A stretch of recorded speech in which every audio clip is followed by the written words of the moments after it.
Hi guys, this is Miss BLG. So for today's video, ayan ipapakita ko po sa inyo, nagbukas po ako ng isang bread spread at ang flavor niya po ay buko pandan. Ayan, papakita ko po sa inyo guys, haluin po natin.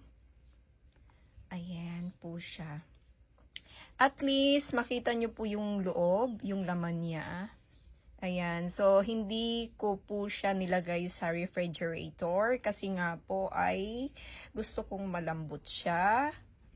At nilalanlan ko po siya guys. Ang sarap-sarap po talaga niya.